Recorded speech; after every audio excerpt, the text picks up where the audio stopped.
welcome back to my channel. So glad to see you back.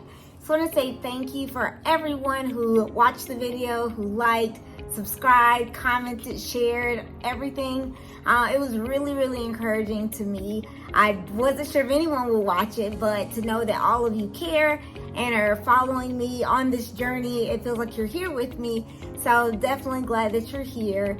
So thank you again to all of you. In today's video, I'm going to talk a little bit more about me and my journey on what led up to my diagnosis and also where I'm at today. And I'll also share a little bit of information about what my diagnosis is. What is myeloma? What is POEMS? So I'll give you a little bit more information about that as well in today's video. So here's a little video clip from yours truly. Stay tuned. So I was born in 1988. That's me there with my mom, dad, and two sisters. But we won't go back quite so far. I'll speed it up just a bit. I graduated from the University of South Carolina in 2010 with a degree in public relations. Go Gamecocks! So after I worked for several years, I decided to quit my job and pursue my real passion, traveling. Me and my friend Candace decided to backpack and travel around the world. We went to about 17 or so countries. Here's just a few of them that we visited.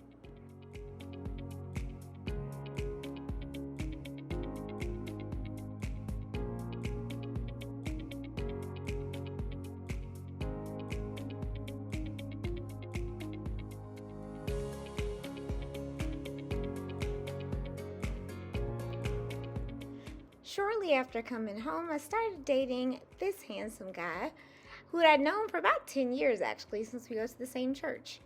Found out that he was the peanut butter to my jelly.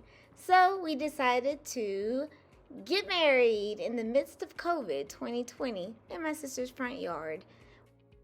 We've been married for about a year when I started losing a lot of weight and also noticing some other physical changes.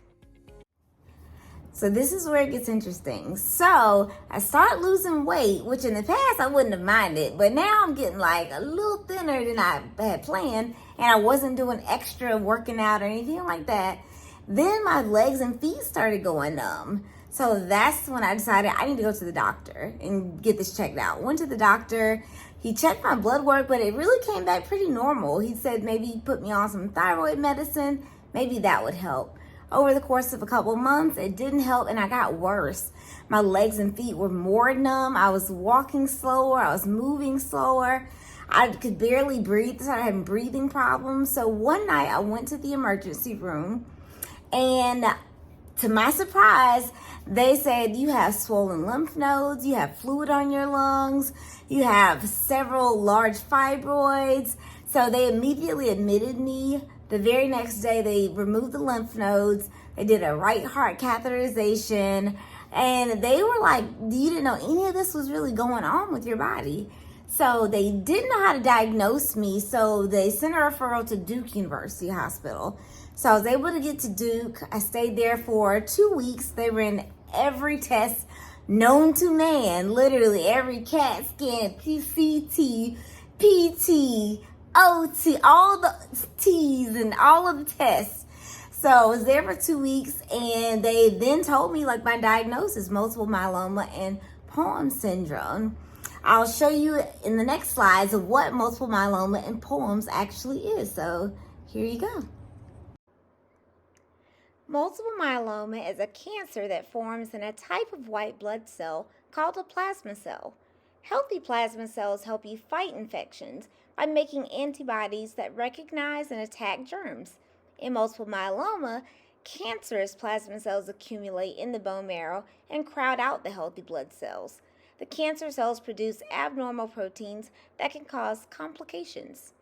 Some of the symptoms include bone pain, nausea, loss of appetite, fatigue, frequent infections, weight loss, and weakness or numbness in your legs. POEMS is a really rare blood disorder that damages your nerves and affects other parts of your body. It stands for P, polyneuropathy, numbness, nerve damage that affects your arms and legs, and sometimes difficulty breathing. O, organomegaly, an enlarged organ. E, endocrinopathy, so abnormal hormone levels. M, monoclonal protein, where bone marrow cells produce a monoclonal protein that can be found in your bloodstream. And S, skin changes, just abnormal spots on your skin. So, once I was diagnosed with DUTE, they sent me back to my hometown in Columbia to the oncologist there so I'd get some light chemotherapy until I was strong enough to actually have a stem cell transplant. Because at that time I was really weak, I was really just short of breath, couldn't really walk very far. I had to be in a wheelchair. A lot of the time I had to have a breathing machine, oxygen tank at home with me, so I was very, very just weak. So they were like, to have a stem cell transplant, your body has to be in really good condition because your body has to be able to withstand what the chemicals is gonna do to your body. So with the stem cell transplant, some people have what I'm having is autologous stem cell transplant, which means that I'm getting the stem cells from myself, my own body. And then there's also an allogeneic where you get a donor stem cells that are going into your body. So the best way to kind of explain it is the way they explained it to me is your body is like this beautiful garden, and then you start having these weeds, these cancer weeds just kind of popping up. So they want to kill the weeds, but they love the garden. So you collect the seeds of what you want to keep, and then you have to poison the garden, destroy kind of the garden without destroying your entire body, of course. So what they do is give you these harsh, heavy doses of poison, which they literally were like, we're going to have to poison you. So they poison your body, and then right after they poison you, they put back the stem cells that they collected from your body so that they can replant and kind of regrow all these healthy cells that you need. But during the time, of course, gardens don't pop up overnight, so it is a process. So during that time, you don't have a strong immune system, so you have to be really careful about just any germs, any bacteria. It could be anything, foodborne illness, anything can be really harmful. So that's what I'm getting ready to actually start. So I'll be starting my stem cell transplant this coming Monday. So in just a couple of days. So I will take you all on this journey with me.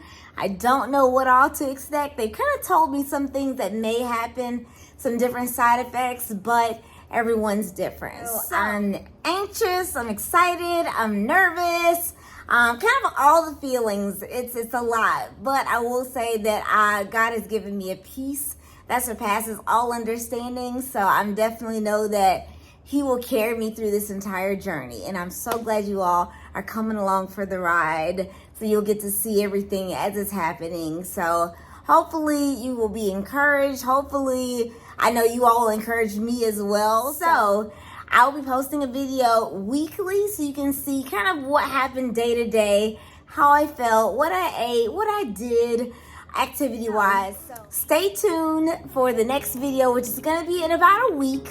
And I'll tell you everything that's happened during that first week of my stem cell transplant. So this is going to be a journey, and I'm so glad I wouldn't want to do it with anyone else. Thank you all for being here with me. All right, stay tuned for the next video. Don't forget to like, comment, subscribe, and share with all of your friends. Make new friends so you can share with them too. All right, see you later. Bye, y'all.